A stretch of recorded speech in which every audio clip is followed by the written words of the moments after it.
Now we're live, so don't swear. Oh.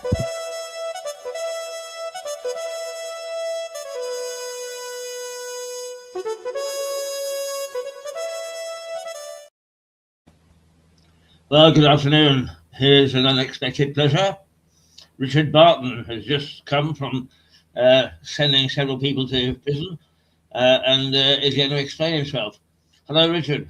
Hello. I haven't sent anybody to prison today at all, and it's not my job to send them to prison. So, kind of you to suggest, but it's not my role, I'm afraid.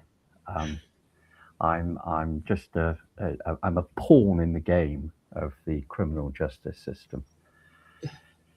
Keith, how are you at the moment, if I may ask? Sorry, I hope you don't mind talking about it on air.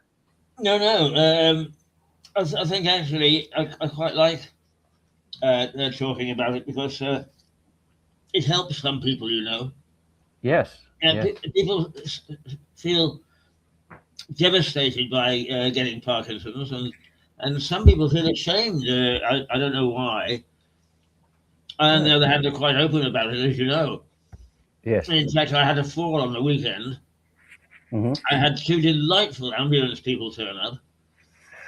They stayed for almost 2 hours, not because I needed the attention, but because they were enjoying talking to me. And the lady... Well, listening to you probably, Keith. Anyway, yeah, you carry on. The lady fixed my television. You need your television fixed? Call an ambulance.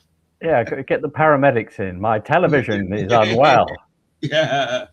Okay. I will tell you this, Keith. There was a very interesting little thing on Radio 4 today about the effect of some of the Parkinson drugs on people, because according to this thing, it's a lack of dopamine, isn't it? And they try and increase your dopamine to assist you with the symptoms. I'm not sure if that's right or not. There are 1,000 offers, yes, stem cell stuff on the internet. You could spend all day going through the offers. Right. None have been confirmed by the medical people here. No. And most are putting the arm in. The best one that I've seen so far is to do Irish dancing. Right. Okay. It's cheap.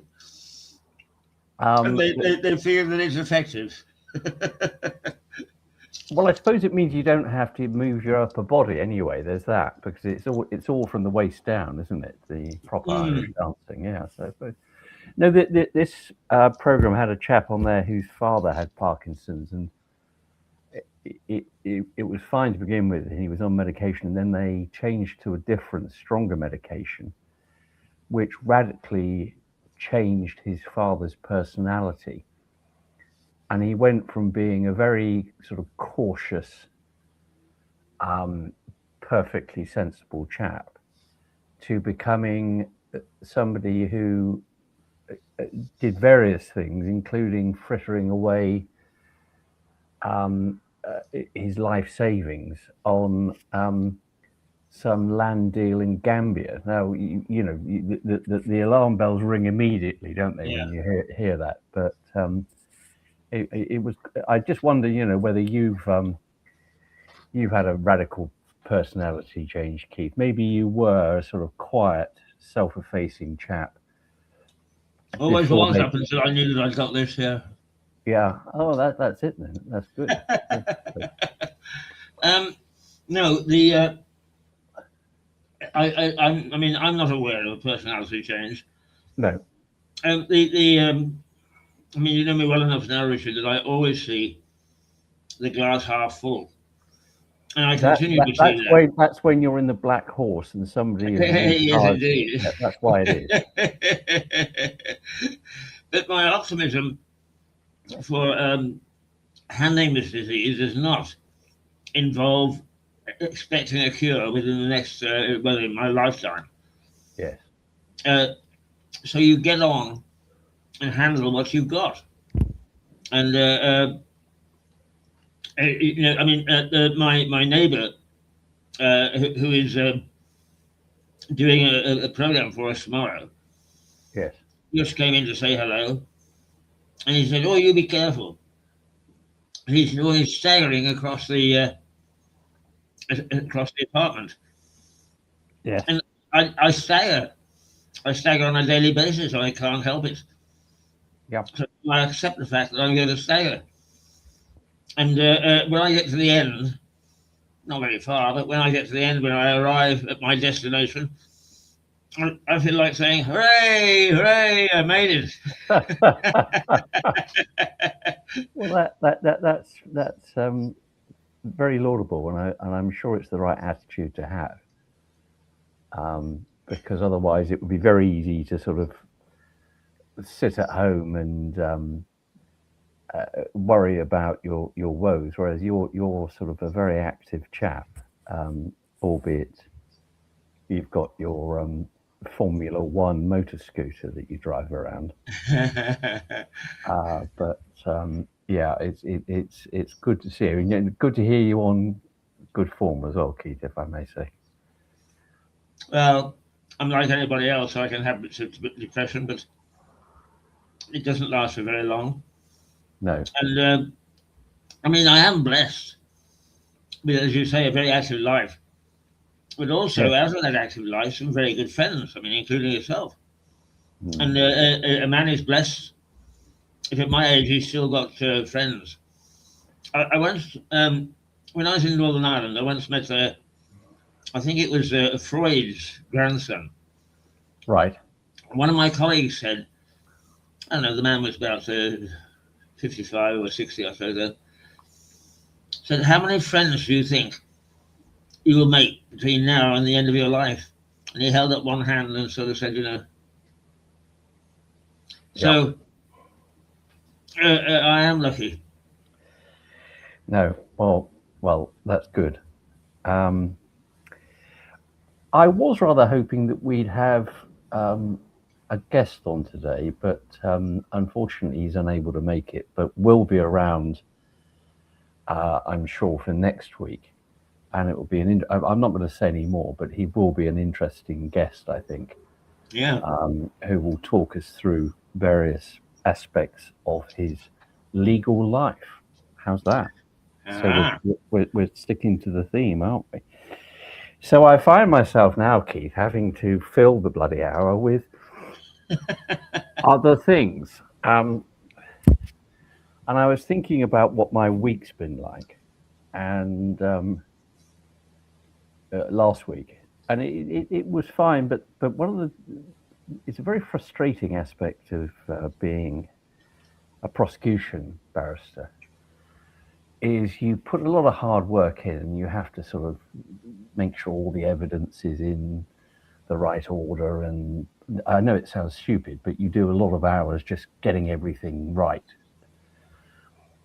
And then you're finally able to say, close the prosecution case, you sit down. And then you think, right, okay, I'm now going to enjoy myself, because this defendant will get in the witness box and I will have a chance to have a chat with him.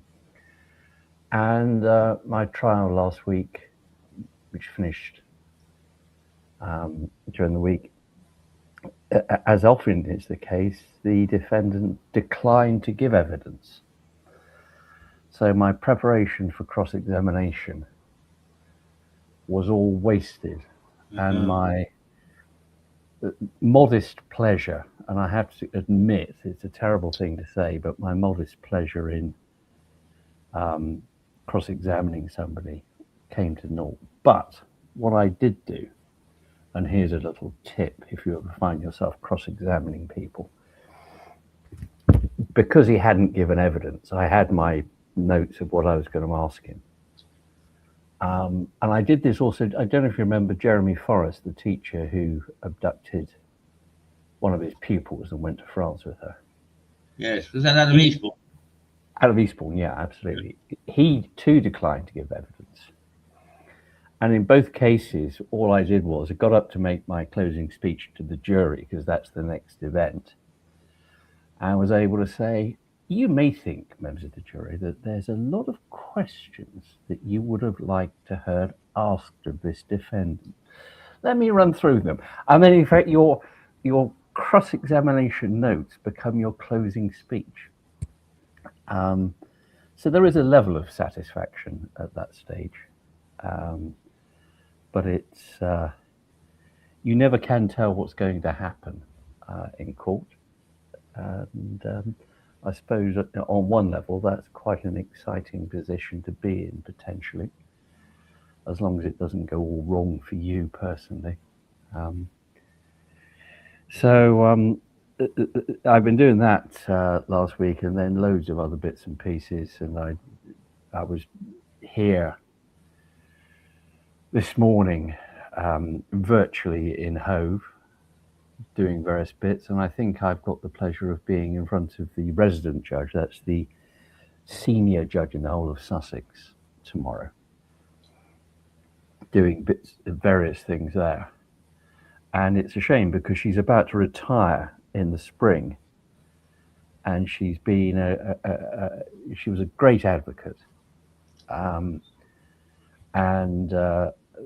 it is a very stern but sensible judge, and she has the most gorgeous sort of Morningside accent. It's like talking to Miss Jean Brodie. Mr. Barton, why do you say that? Well, and you think, oh, I probably got it wrong. Sorry, Judge, I've got it wrong. But I remember her as an opponent, and she was formidable, utterly formidable. And she then became a judge and became the senior judge. And the great thing about her is that her formidable cross-examination that she used when she was a barrister, she still deploys as a judge to counsel who appear in front of her. She just tears you apart. It's wonderful when you're watching somebody else get it. It's not so nice when you're on the receiving end. But I'm certainly going to miss her. She's a lovely lady, and very passionate about the criminal justice system, and in particular in Sussex.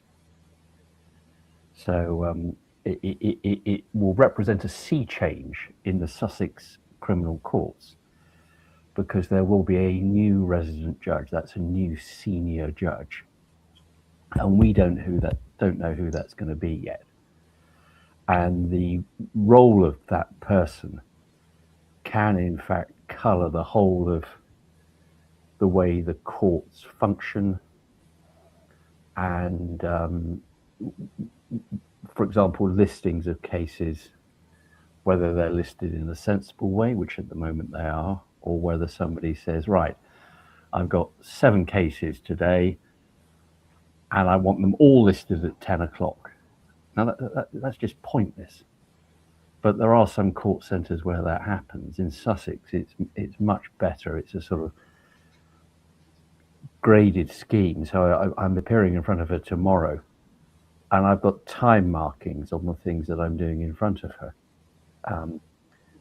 which is much more civilised. But there we go. Anyway, I may well talk more about her nearer the time when she sails off in her very fancy sports car to retirement.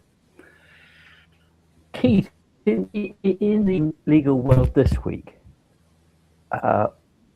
one thing I wanted to talk about is the ongoing horrors of the kidnap in America, where the news anchor's mother has been kidnapped. And there's still no sign of anything. There was a ransom demand, but it would appear that probably didn't come from the actual kidnapper. That looked and sounds as if it was a hoax. And I was sort of comparing how they do things in America with how they do things here.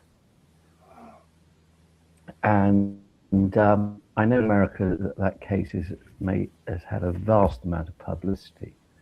But what's also interesting, I suppose maybe because it's America, are the number of online private detectives who aren't actually private detectives. They're just but they've all got their own theories, and are apparently making strides with their viewership by coming up with crackpot ideas as to what has happened. Now, I think we get some of that in this country, but probably not as much as you have in America. I don't know if you've ever come across that, Keith, with anything that you've reported and found that there are people trying to do your job who aren't actually reporters. Everybody wants to do my job. I mean, that never alters. You just have to shrug and get on with it. Yes. You know, if I were part of the team investigating that, the actual police team, I think it would frustrate me to know that there were these people publishing such things, which are all, they can't all be right, put it that way. But it can lead to some members of the public having a view of a case that isn't justified on the evidence. And of course, the police are always rather restricted on what they can say about the evidence at the investigation stage. I think in America, they're probably rather more open than they would be here. I would imagine here with a kidnap like that, there would be a sort of an embargo on reporting the details. And I think they would have also been advising the daughter not to go on television and make appeals, save in the company of the police, which does happen, but that's very strictly managed by the police. And there's two reasons they do that. Firstly, because it can bring information in. If somebody is a sympathetic daughter of somebody who's been kidnapped type thing. The other thing, which I'm sure isn't the case in America, is the police will always choose the person that they suspect. If it's a family case, stick them in front of the cameras and watch their eyes darting around and the sweat on their brows as they have to go through the ordeal of lying to the press about their involvement. And I think we've seen that in quite a few cases. I remember the chap who killed all 5 of his children, and the police deliberately put him up, and this chap was crying crocodile tears, and it was very obvious he was guilty. But that wasn't a Sussex case, so we'll ignore that. But I do fear that case in America is going to end with sad news, frankly, given the age and the requirement of medication of Nancy, who's 84. But we can all hope, and in your case, Keith, I would imagine you'll pray as well, because you believe in God in the same way that Obama has said this week that he believes in UFOs or something like that. He believes in aliens. I think the two of you are equally irrational in your belief systems, but that's fine. That's fine. You know. The other thing I want something before we go on, Richard. Yeah. One of the most famous cases of kidnap, of course, was the Lindbergh trial. Oh yeah, the baby. Yep. Yeah. I remember reading the book about it. There was always some doubt about whether the guy that confessed to it eventually was guilty.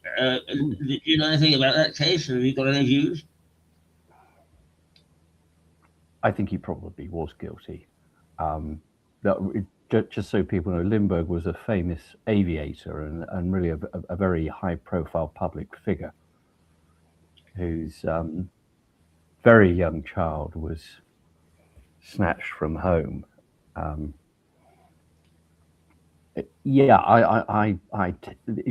Again, it's one of those cases where there will be theories such as, oh, it wasn't him, it was somebody else, it was the child's nanny or something like that. I think on balance, they got the right man. I don't know. What are your views, Keith? You've read a book on it. Well, I think so too. But I must say that in reading some of the evidence about the ladder and how he got into the house, I thought, God, how did anybody have the guts, I think, not courage, the guts to climb up a ladder, snatch a child, come down the ladder again, and then get away? I wondered where the people in the house were. Yes. These things can be sometimes surprising, but I do cases where people wake up in the morning, go downstairs and find that all their valuables have been taken and the car stolen from the driveway, and they haven't heard a thing. And that is an oddly common occurrence. I should say this, that if you are a domestic burglar, that is a dwelling house burglar, and you're caught for doing that with people in the house, that will significantly raise the sentence that you would receive for putting them through the trauma. Because if you're in the property and it's a sense of violation that people, even if they're not there, you go away on holiday, you come back, you find your house ransacked. Yeah. Whereas if you are there, I imagine that's even worse. And very often people move house because they associate that property with that event, which is awful. Well, I suppose it depends where you live, As my judge said last week, somebody said they lived in Haywards Heath, and the judge said, well, we all have to live somewhere, so I suppose some people have to live in Haywards Heath, don't they? I don't think there's anything wrong with Haywards Heath. It's just I couldn't bear living there myself because it's I couldn't either. it's just a sort of dormitory town that's only there because of the railway line. But it has no heart. If you look at a map pre-railways, it was a hamlet. It wasn't even a village, and so it only grew and grew in that sort of not very sensible way because of the railways. And I know lots of people who live there because if you're commuting to London, it's significantly easier than living in Lewes. But it still does mean that when you go home, you're in Haywards Heath, which wouldn't fill me with that much joy, I have to say. Well, Haywards Heath is a product of the railway, but in fact, as you drive into that Haywards Heath, there's a little bit of a triangle of ground. Yeah. Which is where Muster Green. Yes. Which is where the Battle of Haywards Heath took place in the English Civil War.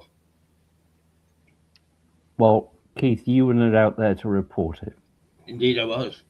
Yeah, I can imagine. I can imagine you. You would have definitely been a cavalier. There's no question about that. With that hat, a great big feather in it. Yeah. One thing I wanted to ask you about which has a legal angle with it, that's just been announced today, is the government's retraction on permitting councils to postpone their elections. Now, I know that you're a man who has an interest in the local authority here, who I think were rather in favour of postponing. And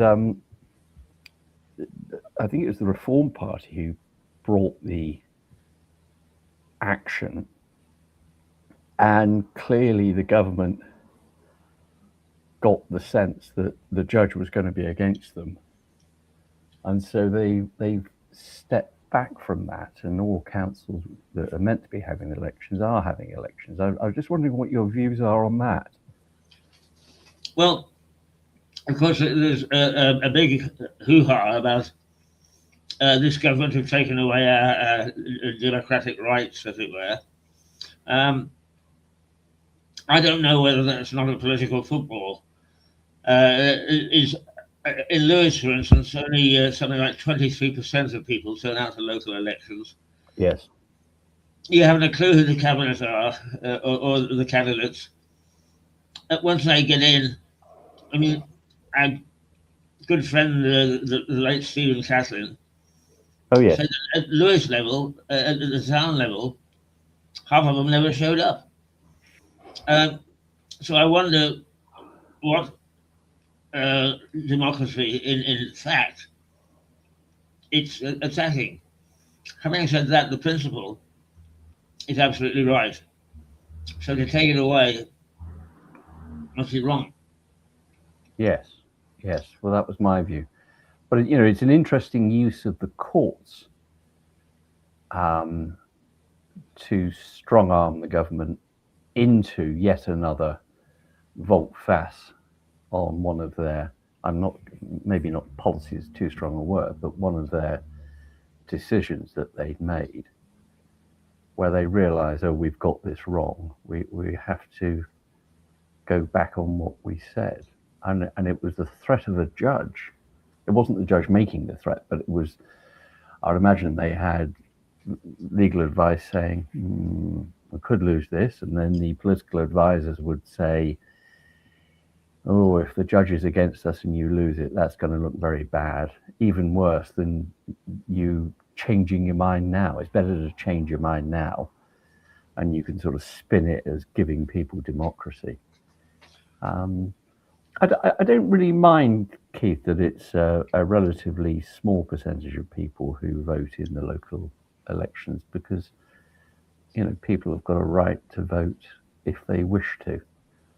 And all I would say is that if people then complain about the local government they get, then they ought to look to themselves and what they can do to make things different, including voting the next time. But maybe that's a radical point of view. I don't know. Well, I mean, my view is a radical one anyway, because I think I may have quoted to you, because I'm very fond of this argument, is prior to his sweeping election last time, Boris Johnson made a speech saying from the top to the bottom, meaning parish councils and so on, the British form of government was not fit for purpose. Yes. And I thought, come on. Some of this has lasted for a good many years or even centuries. And then I began to think, no, hang on. I think what he was saying is that the people who officiate governance are the ones not fit for purpose. And the more I see of governance at particularly county level, the more I think he was absolutely right. Yes. And I suppose that because it's preempting what's going to happen potentially in terms of unification of councillors into far larger bodies. And I don't know if you're aware, but the government are consulting at the moment about doing the same thing with the police forces. So the police force?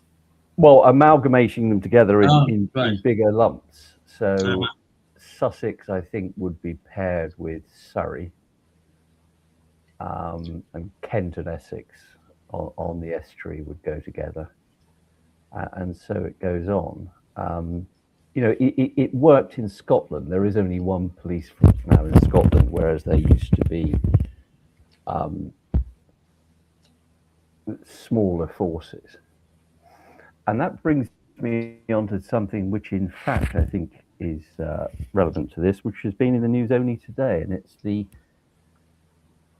I'm not sure if you had a chance to read about it, Keith, the case in Dorset where a man was convicted many years ago, 20 odd years ago, of a murder.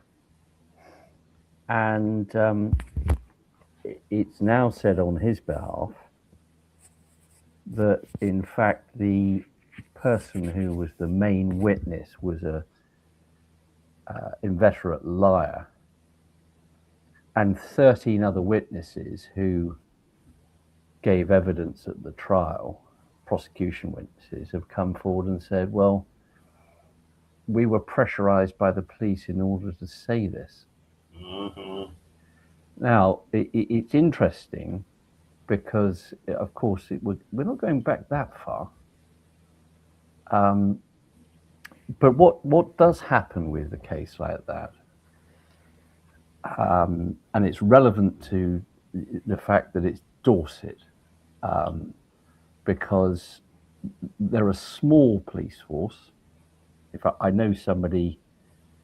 I've got a relative who's got a relative who's in the Dorset force, and with the exception of Bournemouth, which is sort of bright and light in terms of crime, they don't have a great deal of crime there. So it's a small force with relatively modest amounts of crime, and certainly they don't very often have murders, unlike Sussex, which does. And so when you get the murder of a young woman, as was the case then, walking home, who's stabbed to death, the pressure on the police is enormous to find somebody. It's the Casablanca line: round up all the usual suspects. In other words, don't worry about the evidence, just find me somebody who we can pin this on. And so they alighted upon this woman who gave an account of effectively witnessing it happen in a way that in fact contradicted the deceased's dying words about the circumstances in which she was stabbed to death.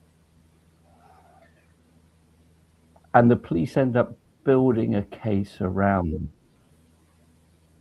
which is exactly what they shouldn't be doing. What they should be doing is investigating. They're not saying, we definitely got you and we'll prove it's you. They should be saying, we're investigating, we'll look at it to see whether it is you. And if it is, it will go to the Crown Prosecution Service to be charged.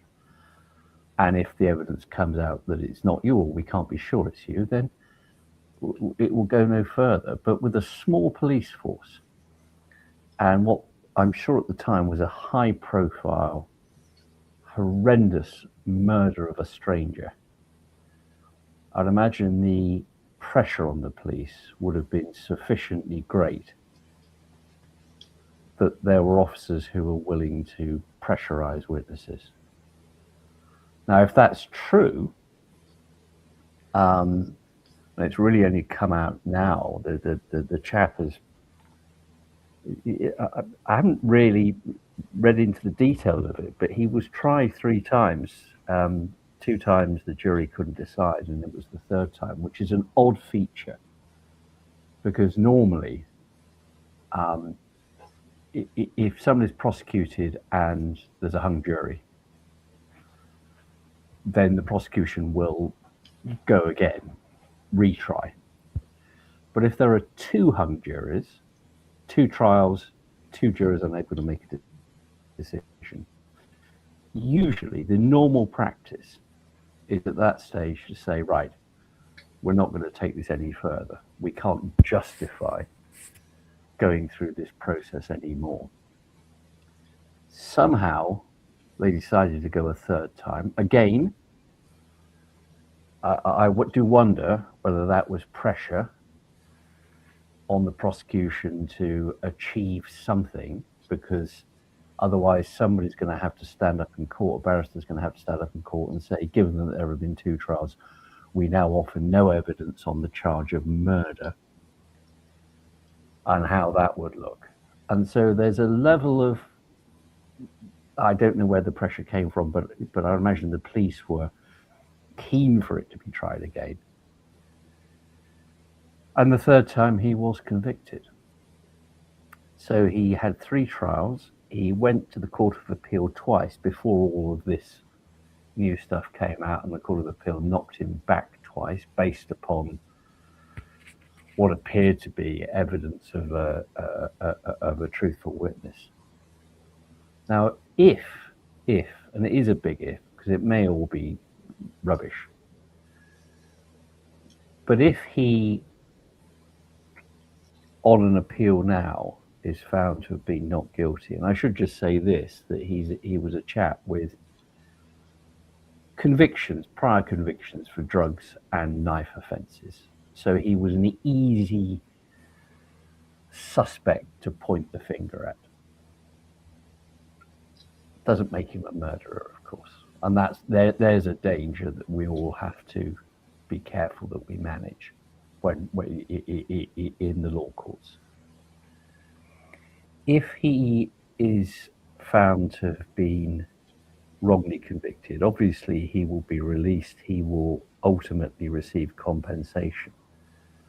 But there will be a number of officers, or probably now ex-officers, retired officers, who will be sweating a bit, because if they have in any way pressurized witnesses to say things that aren't true, and that resulted in a man going to prison for over 2 decades for a murder that he didn't commit, then there will be enormous public interest in those police officers or ex-police officers being prosecuted, and they will go to prison. And being in prison is not a great place if you're a police officer, of course. Police officer, no. But it's an interesting story. It may well be that nothing comes of it. It may well be that it's simply not the case that this witness was a liar, that the 13 witnesses actually gave true accounts. But it does sound very strongly as if the case ought to go back to the Court of Appeal at least to determine that. I don't really know what I'd do if I was in prison for as long as him. I know somehow they got an interview with him, and he was saying, I could have been released by now. But I didn't want to, because in order to be released, a precondition of release is that I admit the crime and I didn't murder her. So he's languished in prison all that time because of his unwillingness to admit it. Now, yes, people can lie about that sort of thing or not admit it to themselves, but that's a pretty powerful incentive, if you have done it, to say, yeah, I did do it, and I'll go on the courses you want me to do to show that I'm not a danger anymore, and I'll come out and be on license and all that sort of thing. He could have said that, but he didn't. So it will be interesting to see what happens with that, and we should all keep an eye upon it. As I say, it's the reason it's relevant to what I was saying about the amalgamation of police forces is one of the strong arguments for the amalgamation is that a force like Dorset, which is small, probably don't have the resources and the experience, or not as many experienced officers to investigate cases of that nature. And if they had, for example, I don't know, but I would imagine they may well be linking with Hampshire, which is a much bigger force. Then there is an argument for saying that somebody would have stopped that happening. But I'm not saying all police in Dorset are corrupt. As I say, quite the contrary. I've got a relative who's a very fine police officer in Dorset. But let me ask you this, Richard. Yeah. The drama New Tricks, yeah, Dennis Wolfman and James Boland and so on, is that those ex-coppers, yeah, in that drama, now I recognise it's a drama, live on the edge. They come pretty close to doing naughty things. Is that your experience of the police force, or is it quite rare for coppers to live on the edge? I've never seen the programme.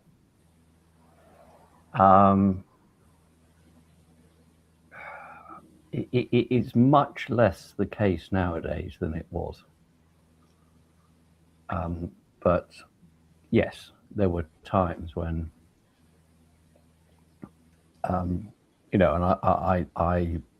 when I first started out, I knew one thing that police officers often did when they retired from the police, they became what's called outdoor clerks for solicitors. So they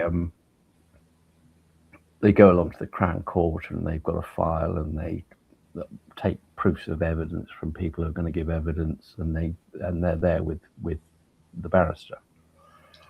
And I knew one chap who did that, and he used to tell me not exactly horror stories, but tell me about things that happened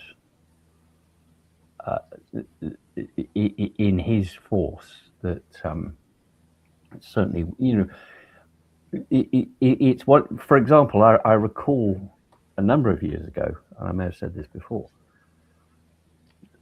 talking to police officers. I was giving some sort of very dull lecture, and it was about collating evidence and what's required in the Crown Court and that sort of thing.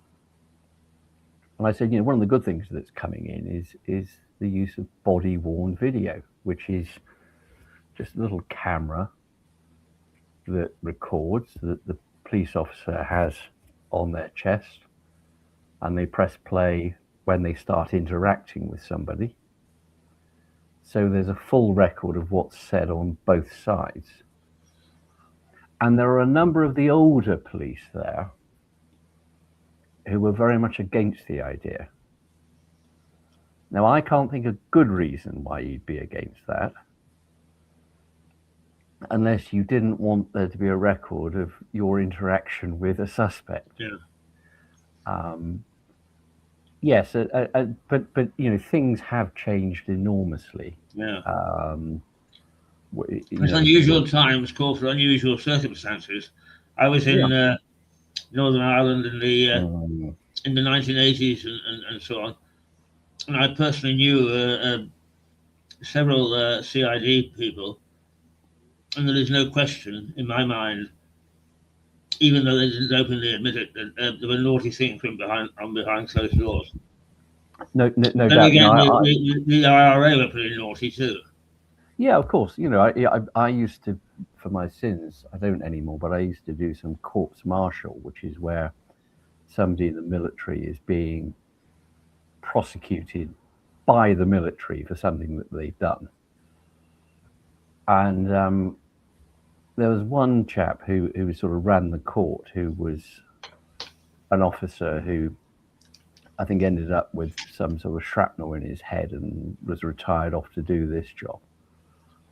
But he would tell me the most horrific stories about stuff that went on in Northern Ireland, police and the army colluding together and covering for each other.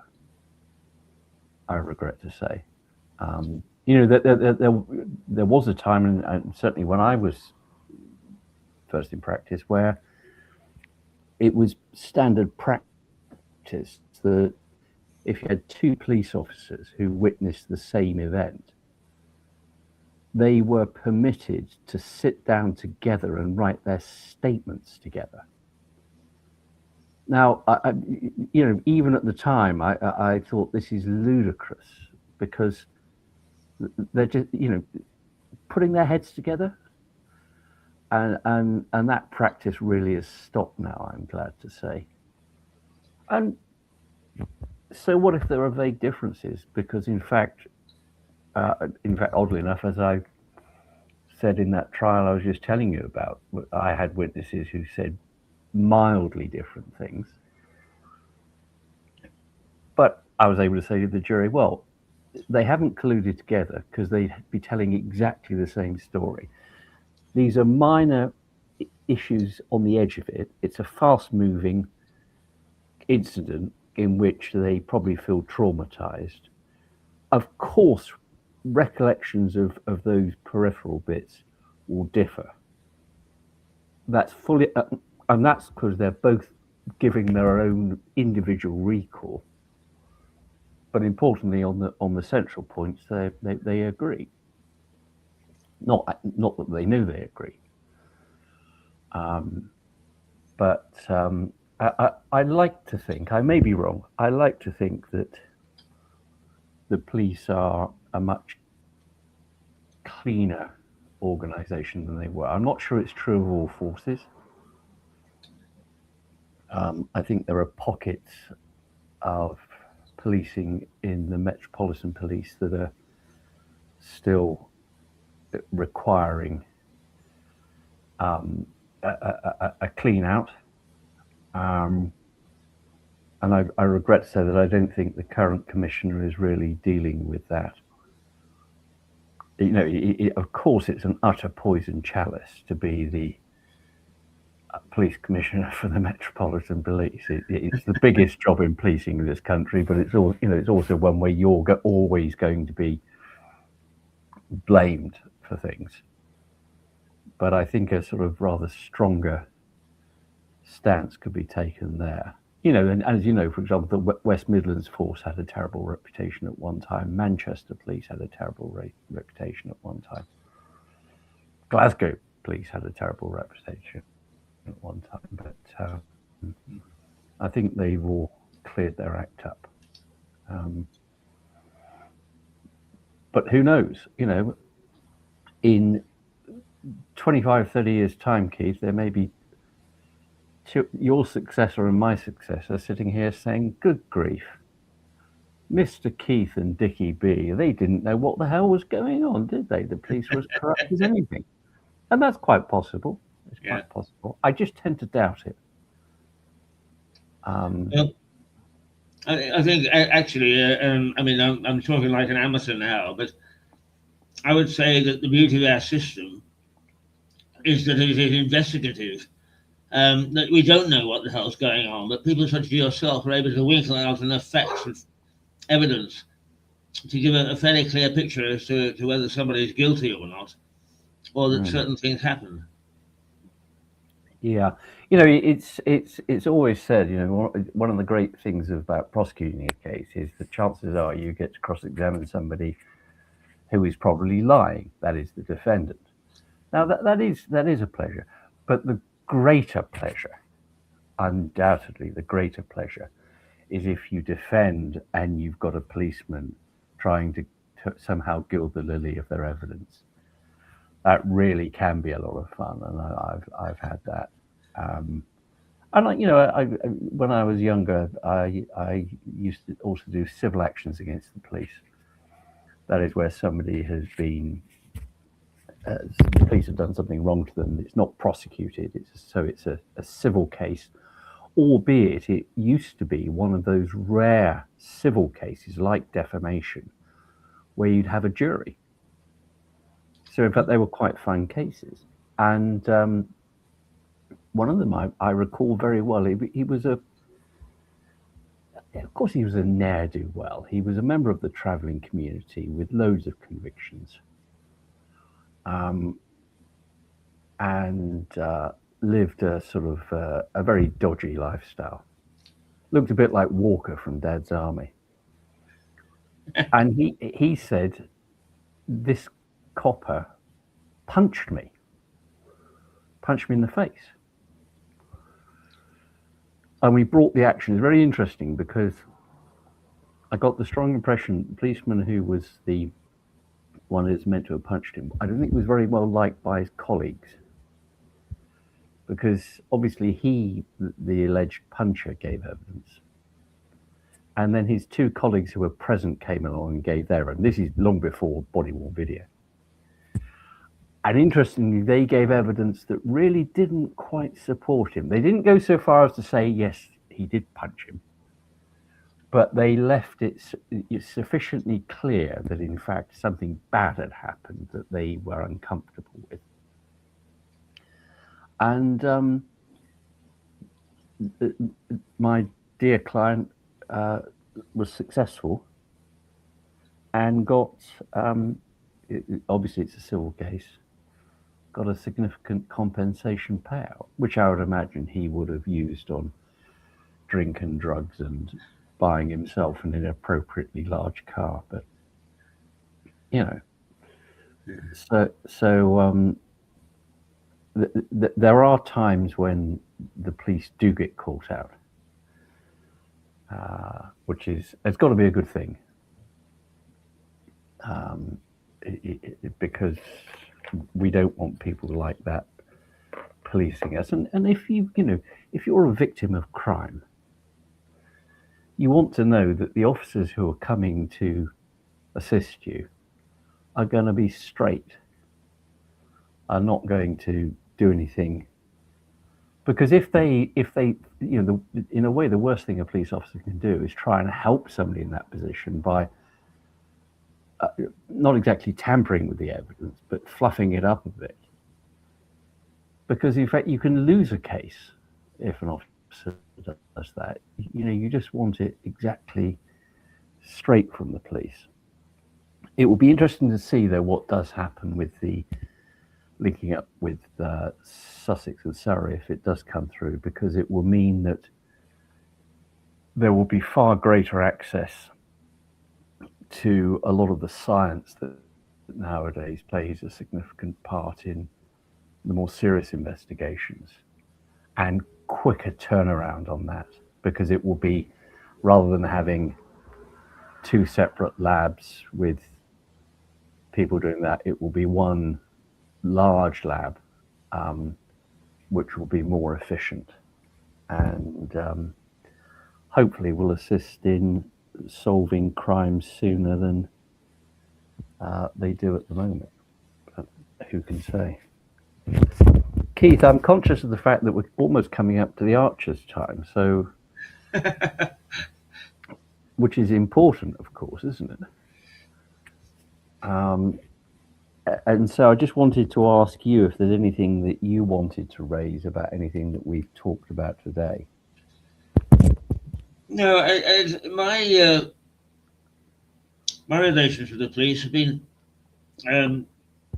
very strange as a journalist here, I suppose. I mean, first of all, I cut my teeth in Vancouver. Yeah. Where, whether we like it or not, the judicial system is somewhat different. Yes. Particularly the powers of the police. But then, of course, I wasn't here for very long before I was shipped off to Northern Ireland, where once again the powers were very, very different. But while I was here, I was head of news at the new commercial station, BRMB in Birmingham, and I applied a lot of the things that I'd been used to using in Vancouver, and I sent off this one young reporter, and I said, okay, look, it's 7 a.m. Go down and be the first to look at the charge list and so on and so forth. And he came back and said, we obviously don't do things that way here. He said, I woke the copper up. He came out and bolted the door.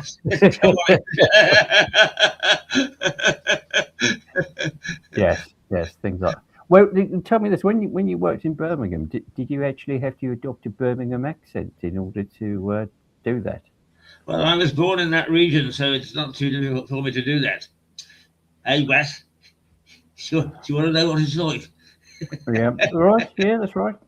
There's a lovely story about two barristers doing a case, and I think it was just a sort of short case. Maybe somebody who was due to be sentenced. So the prosecutor would talk first, and then the defence counsel would have his say.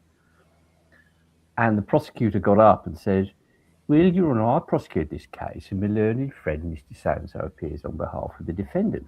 Now, defence counsel thought, "This is brilliant. What a wonderful thing to do."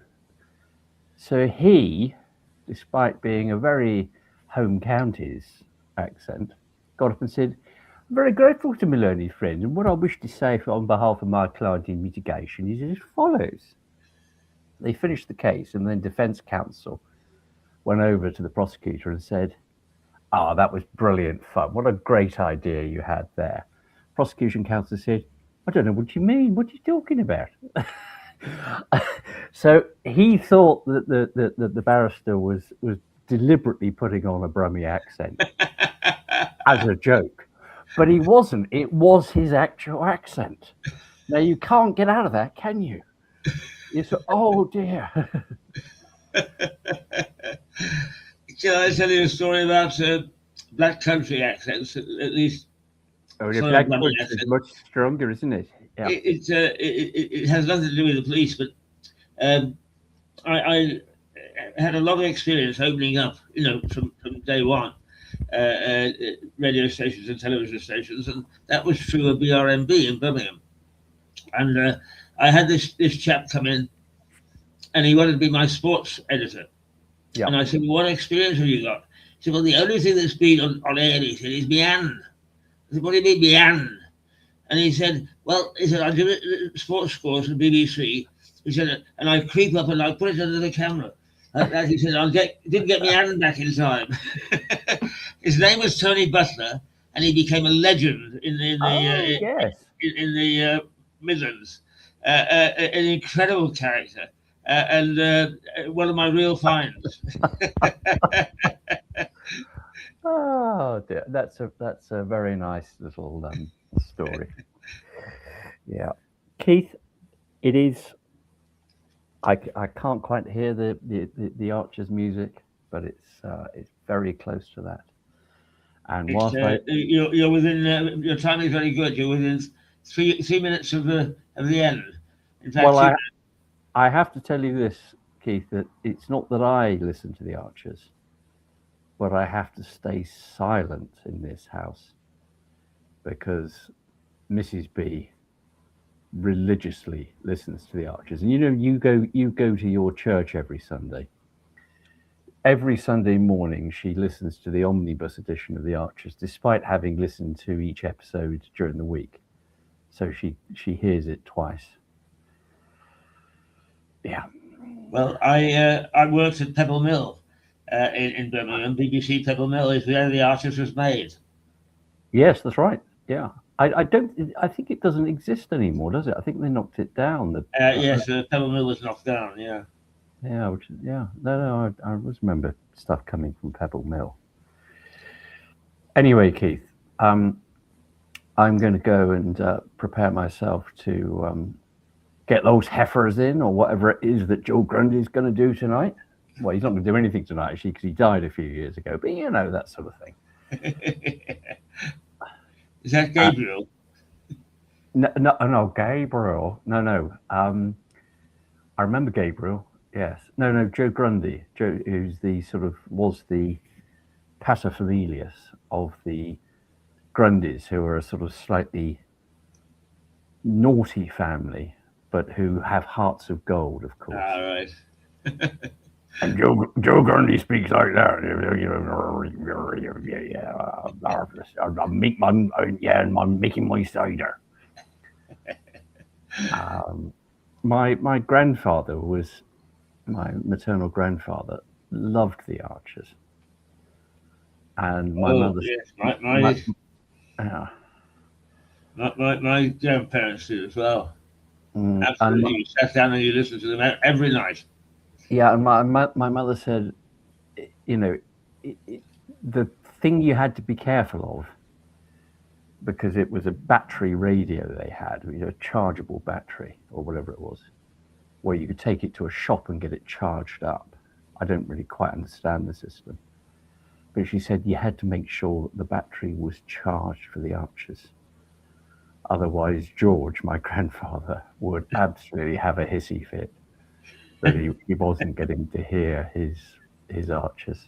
But I don't know if he still does live here, but the chap who plays Kenton Archer certainly did live in Lewes.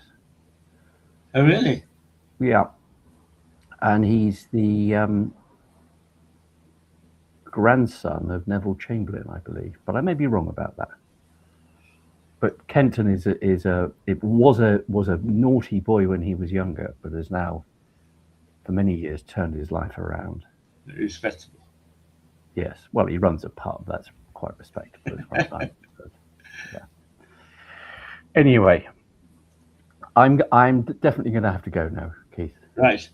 Well, it was good to listen to what you have to say, as always, Richard.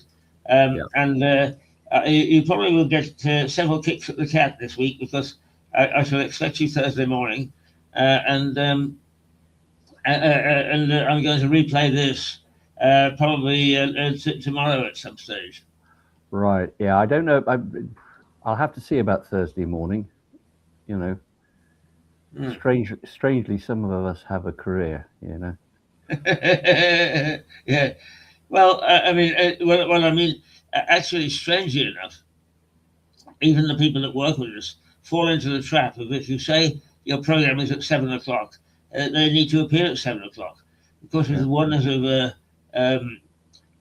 technology now, you can do it at any time. Yep. Yeah. Okay. Well, I'll keep you posted about that. All right. Yeah? Okay. And no doing your falling over a routine, your Norman wisdom. I shall stagger back to my main chair. Good. Okay. Well, it's great to see you. Okay. Good to see you too. Take care. Bye. Well, there we are, Richard Barton, as usual, full of experience and stories, and indeed assessments of things that have gone on or could go on. So a fascinating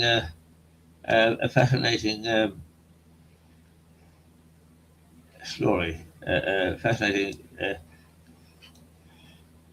What should we say? Star. All the time. Okay. Well, we're going to say goodbye now, and we'll see you tomorrow.